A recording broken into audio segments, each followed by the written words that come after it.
what's up guys? This is Nightwing2303 from SneakerFiles.com. Today we're coming at you with another performance review. And today it is on one of my favorites of the year. The Adizero Rose 2. And, you know, I don't want to waste too much time and get straight into the review. So let's get right into it. As usual, we'll start off with the bottom of the shoe here. We have two different patterns. We have somewhat of a herringbone pattern. It's not quite a zigzag, but it is, you know, lines. And then we also have what they call the splatter traction surface. Notes that on the shoe itself.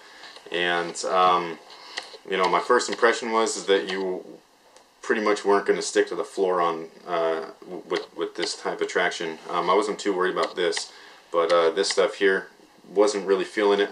They actually proved me wrong. So my first impression was inaccurate, which is exactly what a first impression is for. It's just my first thoughts. I write those up. I put them on the site, Nightwing2303.com, when I first get the shoe, try on, and all that stuff. So this is a prime example of the shoe's performance actually, you know, not being on target with what I actually thought in the first place. Which is why I won't recommend a shoe unless I actually do play in it.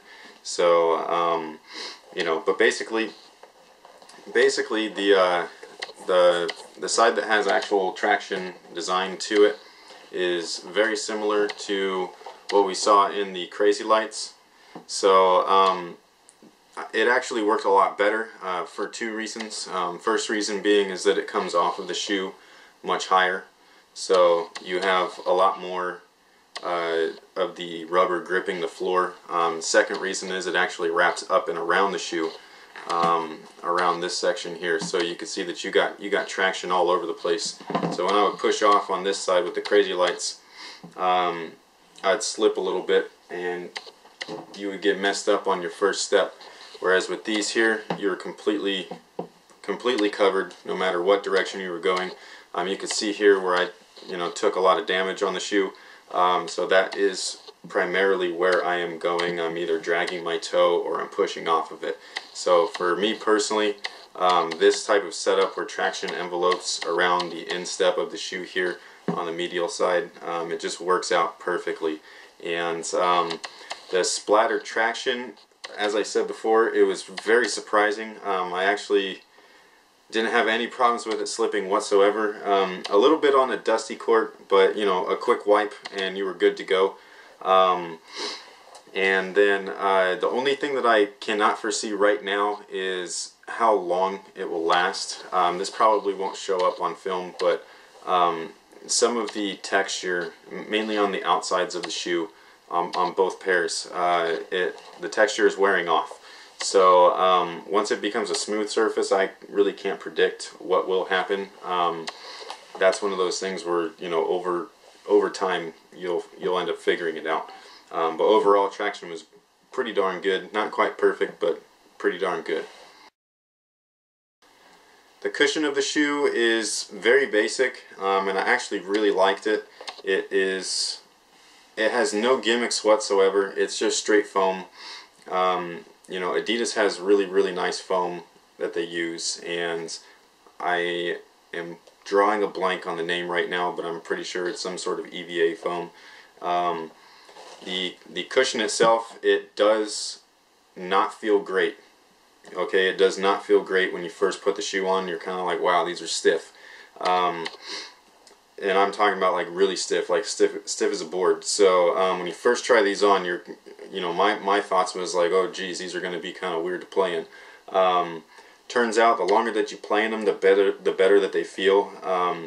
The foam really softens up, and you know, at the end of the night, you would assume that you would have some sort of pain in your knees or your feet, your ankles, something like that, and you don't have any of that, which is great. So you know that the cushion is doing its job.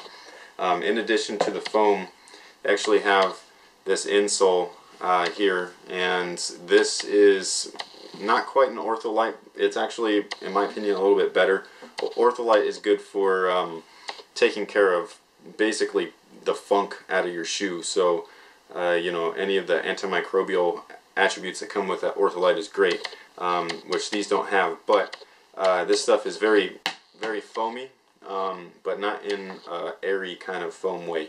It's very soft and plush, so it feels good underfoot, and it doesn't quite mold to the shape, so it holds its value over time, which is totally awesome. One thing that has nothing to do with its performance is actually the graphic inside.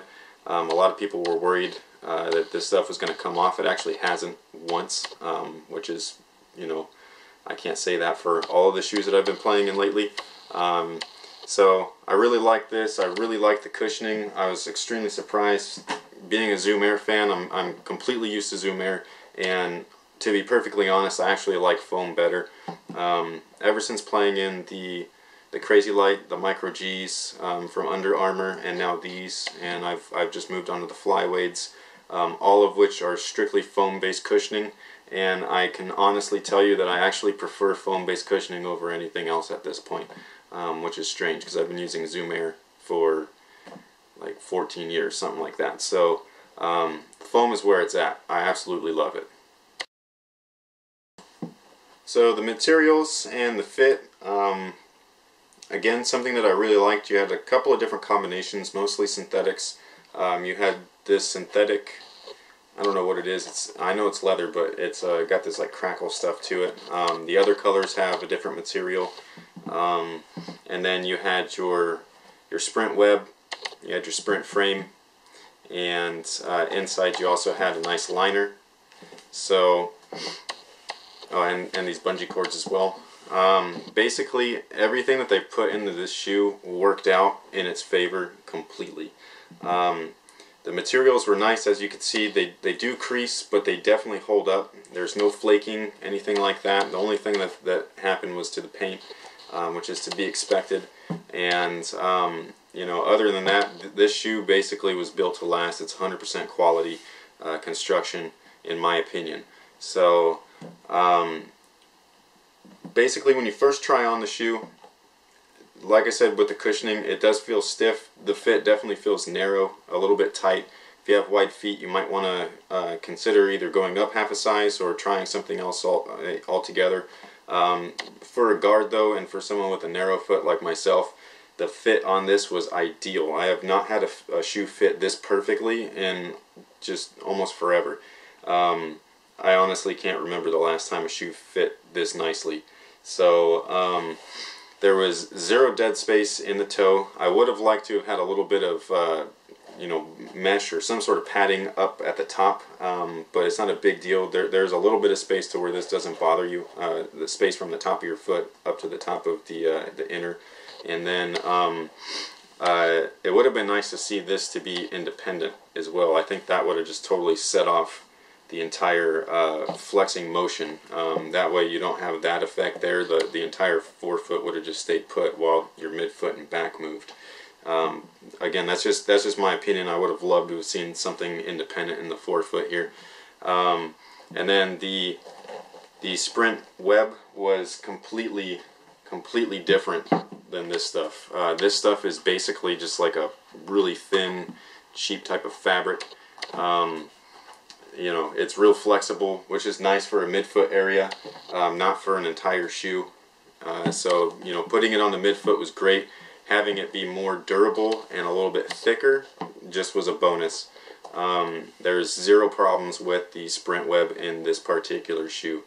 So, back to the heel.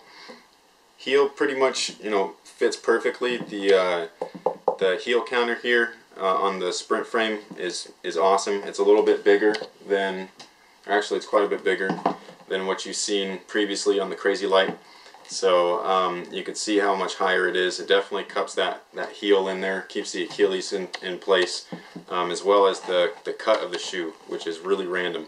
I know that Derrick Rose wears braces and things like that, but for those of us like myself that don't, this just looks funny and almost scary. You're kind of like, how's that going to stay on? Luckily, they added these bungees on there.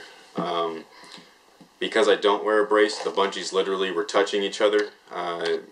you know, being able to draw my heel into the foot, right where your ankle turns into your foot there, and it worked perfectly. The only thing is that over time it really starts to get frayed and stretches out a little bit. So I don't really know how you would fix that. I don't have any real recommendations other than maybe just adding actual material up here to make it a full-on shoe instead of, you know, missing most of it. But the way that it's designed, it actually worked, and I was completely impressed and surprised, and really liked it.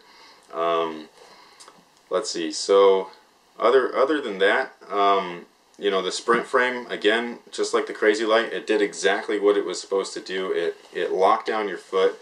It gave you free range of motion towards this side of the foot. So when you're going to step off, it allows your foot to move in that direction.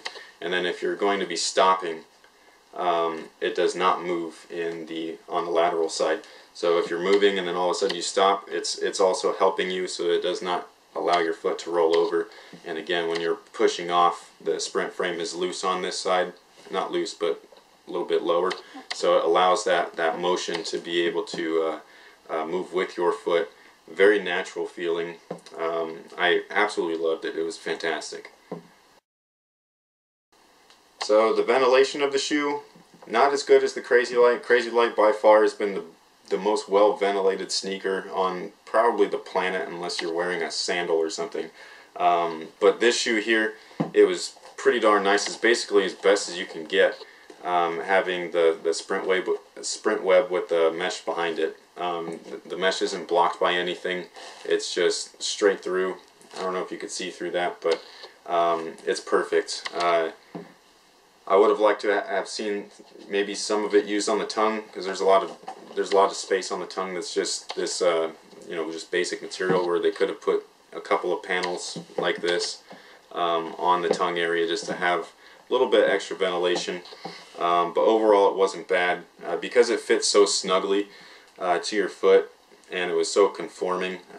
Even if you had a little bit excess sweat inside the shoe was containing your foot so well that there was no slipping whatsoever. It was just, it was pretty much, the entire shoe is pretty much on point.